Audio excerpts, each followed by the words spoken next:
This month on The Spark, our theme is a targeted approach. We'll learn more about a nonprofit providing reading intervention, family literacy, and communication programs to build stronger families and communities.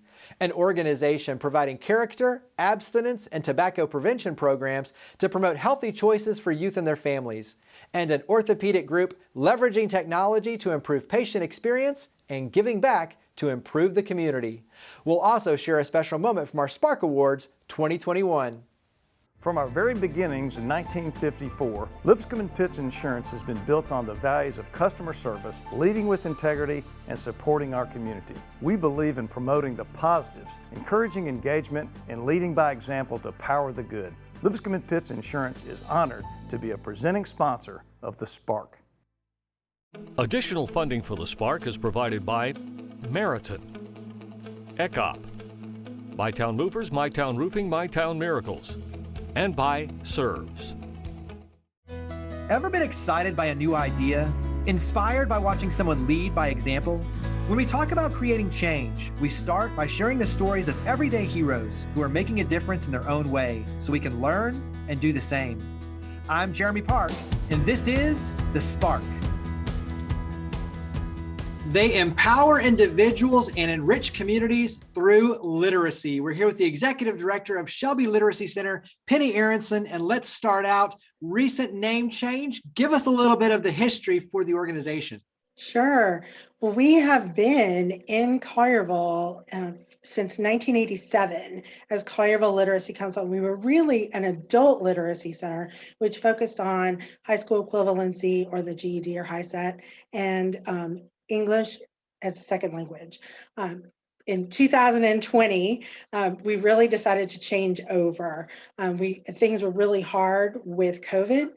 We really wanted to take a deeper look at how we could be better for our community, how to serve our community better. And we looked at some of the statistics and information about family literacy.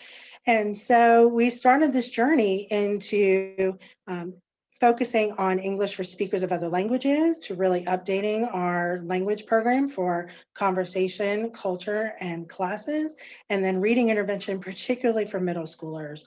And then we wanted to focus in on family literacy to bridge those two demographics and bring in our community to talk about all the ways that we learn throughout our entire lives. So Shelby Literacy Center really reflects our programming and who we are with our mission and vision. Let's go ahead and dive into the programs. You mentioned the reading intervention, and you work specifically in the middle school age group. So talk about why that's so important and then dive into the program. Sure. Our reading intervention, we really wanted to focus in on those middle schoolers. What we saw in our high school equivalency program is that adults were coming to us with a 3rd or 5th grade reading level. It is really hard to get that high school diploma when you have to do trigonometry and write an essay, but you just don't have the background. For people coming in to see us, they would often leave and not achieve their goal. What we really wanted to do is keep those kids in school. There's something called the middle school moment that was actually focused on way back in 2012. Where kids suddenly, when they have to read to learn and they're not able to, decide that they really aren't engaged in school. So we wanted to change that, build that confidence, build that foundational literacy, keep them in school successfully so that when they get to high school, they really have a chance to go on to secondary education or a career. So that program was really one I was very passionate about getting off the ground. And they are not really focused on in the way that we do it in other areas of the county. So our other programming is our English for speakers of other languages, where we take individuals, whether they are learning hello or thank you, all the way up through citizenship and getting a job, and walk them through that fluency of what is it to speak English, read, listen, and write, all the way through ordering at a drive-through, getting your U.S. citizenship, getting a driver's license, whatever those individual goals are, through that process of literacy, which takes between 5 to 7 years if individuals are really dedicated to learning English and moving outside of their community. We also wanted to build culture, and we do that through Global Teas, where our students from more than 20 countries now can come together and share their culture, share people who are also in the same boat, but may have a different background. background so that they can learn how our community is truly a melting pot. The family literacy program takes both of those different demographics and gives us the ability to learn as a community. So if we're going to talk about financial literacy and you don't have a bank account yet, or you're a teenager and you don't know how to read your pay stub, or you just don't really understand what an interest rate on a loan is, we can really work together and do that. That's learning to change a tire, how to find out where to go and print a document if you don't have a printer at home. It's all of those different ways that we continue to learn. It's never too late to start, and it's never too much to continue. Give us an idea of what success looks like. And so you don't have to name specific names. When you talk about the youth jumping grade levels with their reading and the families and the literacy and the communication, what does success look like?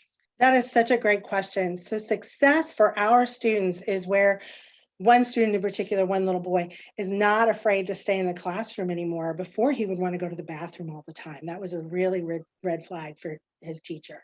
So now he's also helping his other students in the classroom continue with their homework. He's now doing way better in his wrestling. So that confidence builds, that they can take on whatever those hurdles are in their lives, and they don't feel like they aren't good enough and they can't do it. And that's the power of learning to read. It's way more than just reading words on a page. It's that confidence to be able to say, I may not know this now, but I can learn it. For our ESOL students, it could really be meeting that individual personal goal right then. We have students who come to us and they say, I really want to be able to order food at the drive-thru if they don't have pictures. So that's that one particular goal. We have students who come to us and they say, I want to be able to have a conversation with my child's teacher. That for them is that success moment in time. And then we say, okay, we've learned that. What else can we learn now? And it opens up a world that formerly was completely closed. So now we get to really have those deep conversations. We work in a safe environment. We make sure it's open, and we make sure that our students feel like they can learn. So how can we help you? How can we help Shelby Literacy Center fly? Well, we are always looking to build our student base. We are looking obviously for funding. We're continuing to grow. It's been a tough couple of years. So we're looking for corporate sponsors and donors. And we have a full fundraising events calendar this year. We are looking for board members. We're always board recruiting. And we are also looking for continued education professionals to work with us. We really like the idea of having teachers on our staff and then helping those volunteers who come in. So our volunteers can work with us one-on-one or an ongoing basis, and we'll provide training for them. So where do we go to learn more, to get involved? Website, social media, phone number, where would you direct us? That's great. We are on Facebook, LinkedIn, Instagram, and Twitter. You can find us on the web at shelbyliteracy.com. You can give us a call at 901-854-0288. Well, Penny, thank you for all you and your amazing team do. Thank you for coming on the show. Thank you for having me.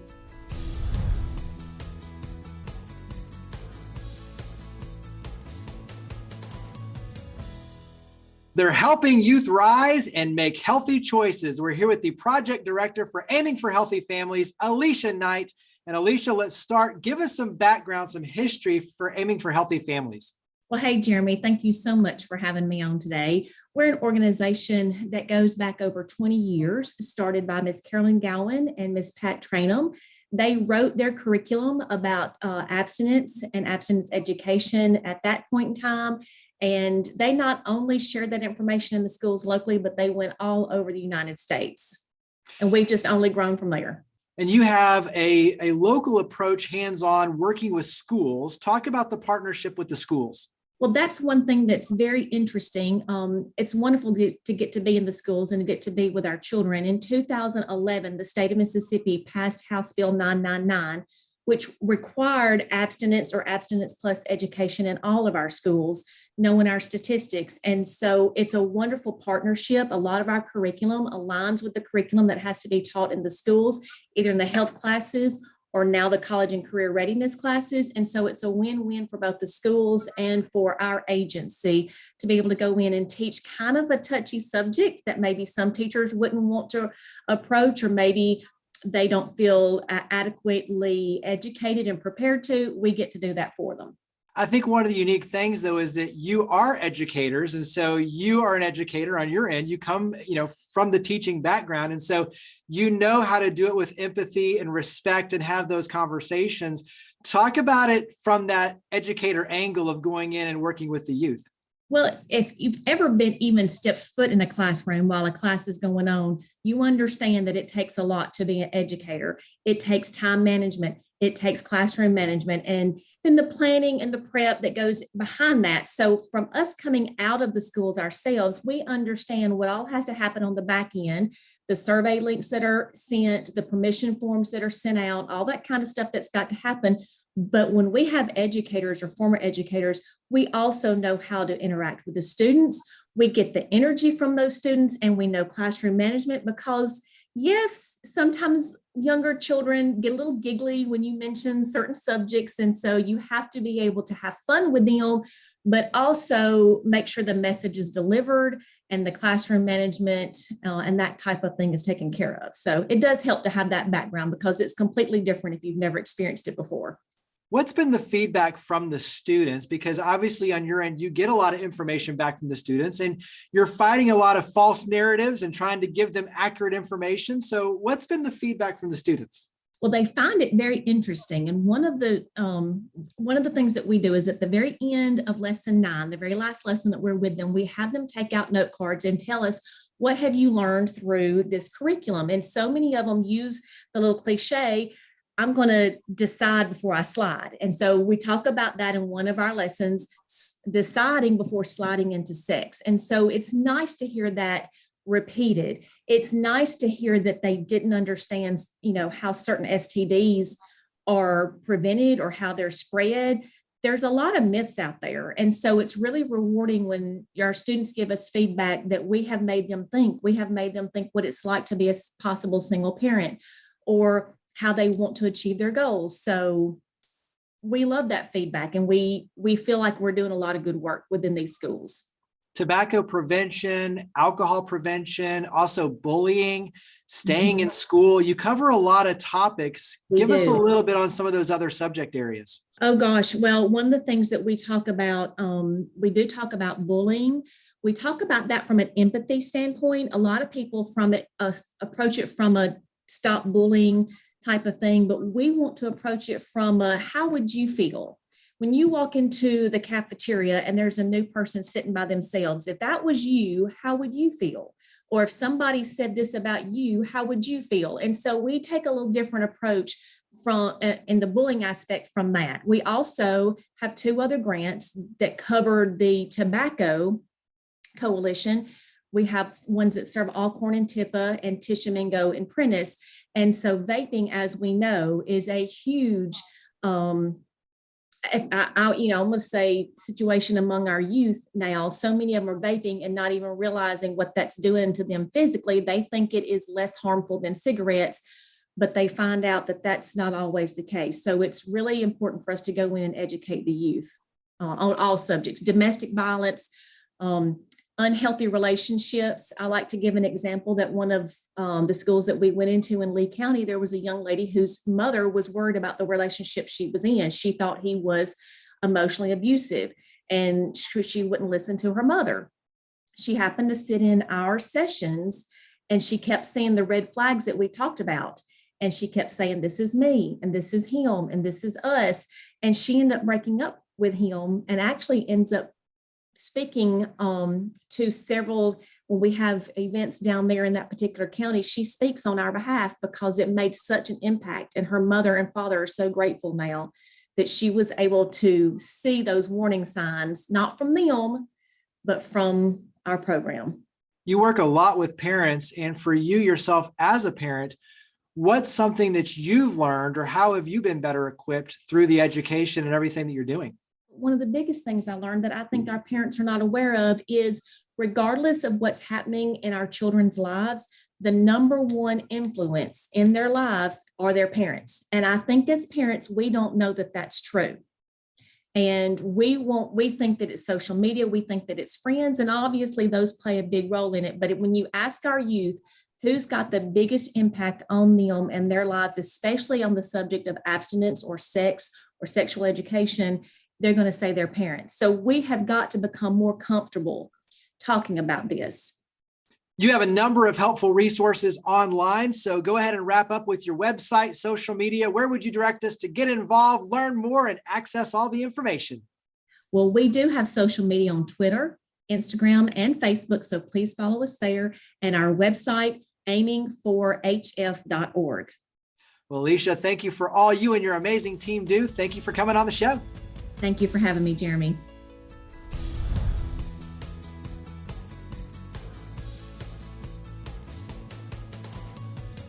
The Spark Awards annually recognize and celebrate individuals and organizations that have made outstanding contributions to the community. The 2021 recipient of the Corporate Award for companies with 100 employees or fewer is Grind City Kicks.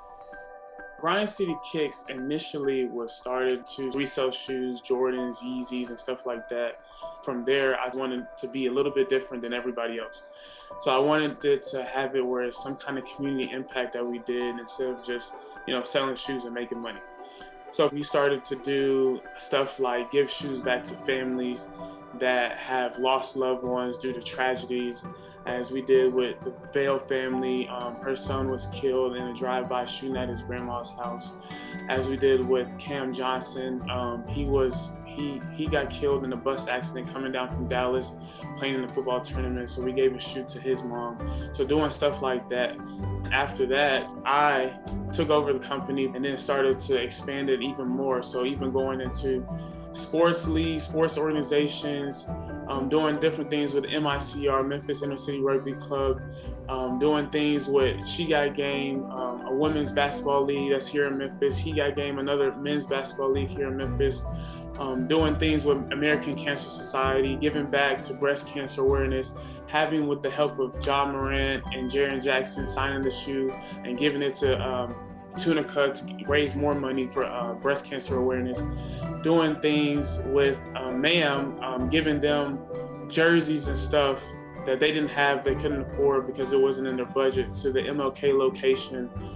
With the pandemic, giving money back from last year because it was just a shocker for the whole world that everything was going on. I felt that in terms of my company and then my new found nonprofit organization, Grind City Cares, being able to use my platform to give back and donate a check to Neighborhood Christian Center for them to do more work in the community and provide more resources to people that are in need of it, especially that have dealt with COVID. And we allowed people to buy this shirt to give for the proceeds to go back to victims that have dealt with the COVID. I can't even remember how many people bought the shirt, but this was the first time that we had so many people around the country, not just in the city of Memphis, not just in the Mid-South area, that bought the shirt and was supporting, was tagging each other, putting everybody on Facebook and Instagram and all of social media. And then we were able to give this check out to Neighborhood Christian Center, and it was just an amazing feeling. We started from as a reseller, trying to get shoes and trying to resell them to people in the community and get some money off of that, to now having our first official shoe. It's just another speechless moment. It's big, it's for the social awareness, it's for things that's going on from this year and last year and more. People tell you all the time they support you, we love what you're doing and stuff like that, but to win something like this is just, I'm truly honored.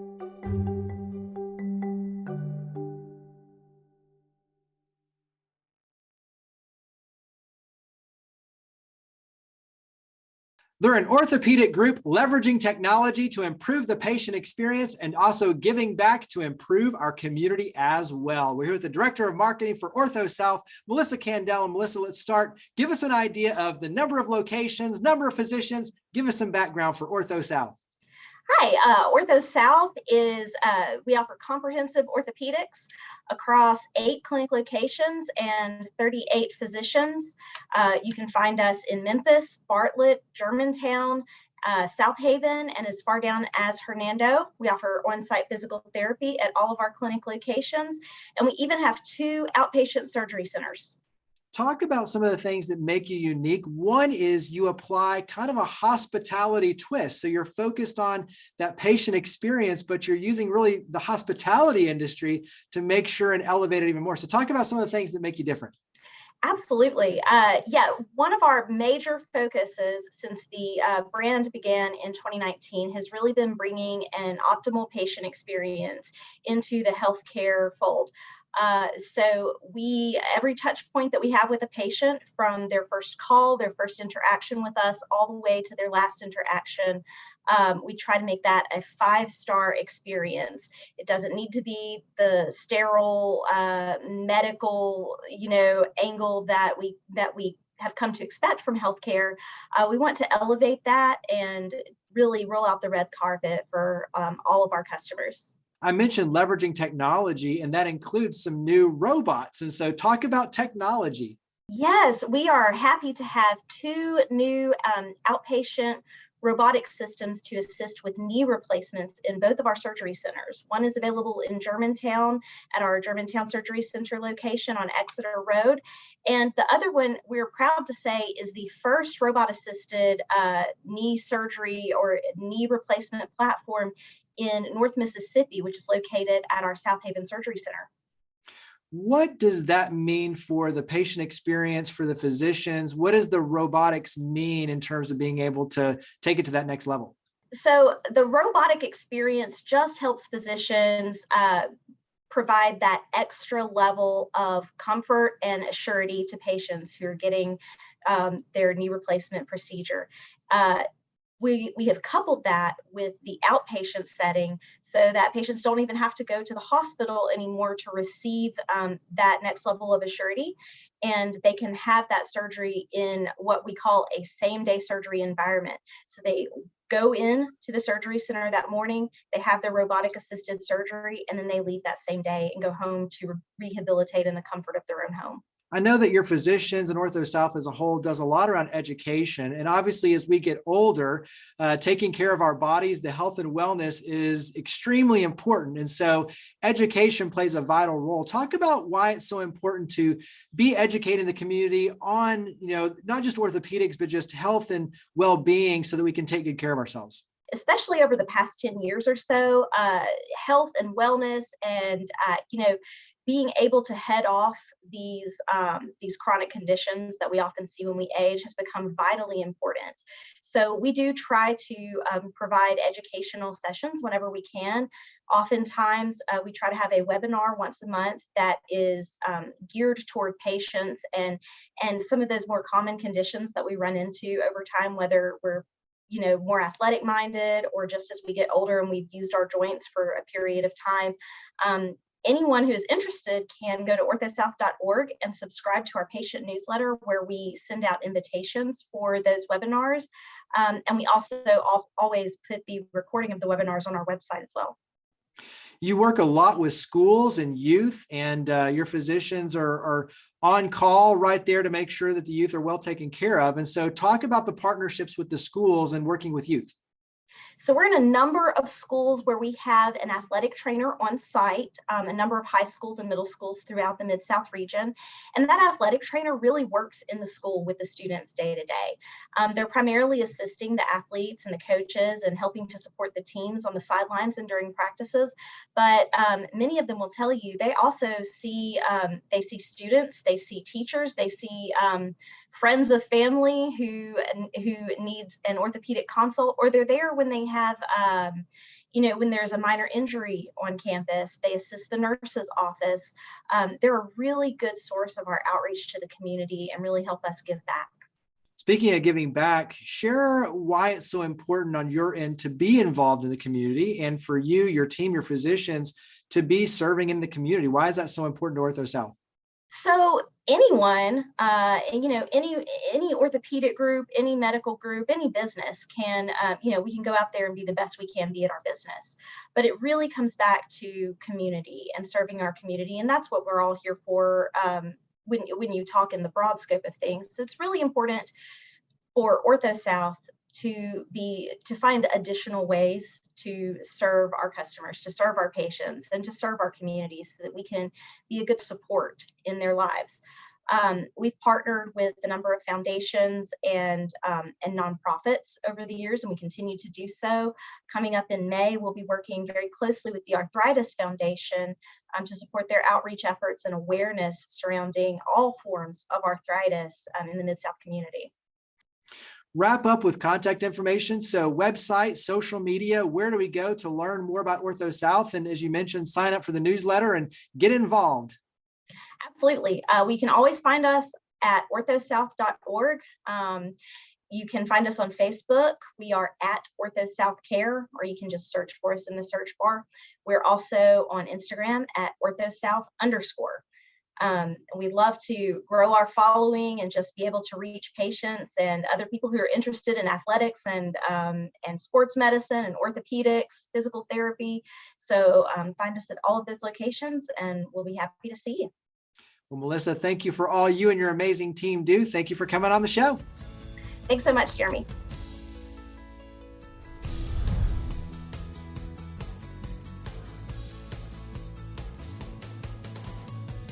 We've heard the saying, you can't be all things to all people. In order to make a difference in the lives of others and in our community, it takes a targeted approach. It takes focus, strategy, persistence, patience, empathy and understanding, and going the extra mile to do whatever it takes to help those you love and care for, those who depend on you, and those who need our support.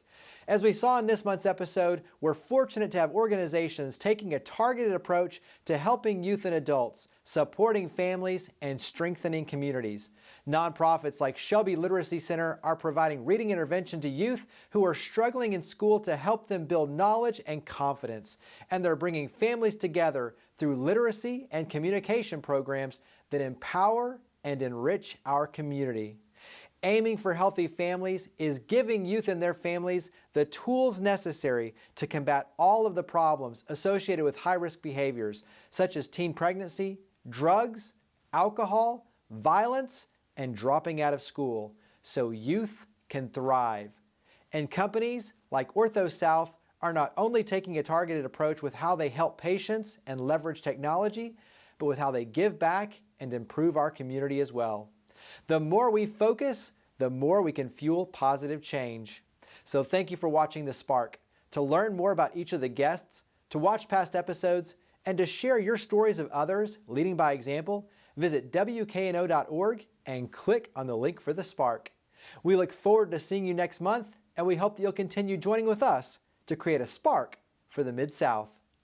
From our very beginnings in 1954, Lipscomb & Pitts Insurance has been built on the values of customer service, leading with integrity, and supporting our community. We believe in promoting the positives, encouraging engagement, and leading by example to power the good. Lipscomb & Pitts Insurance is honored to be a presenting sponsor of The Spark.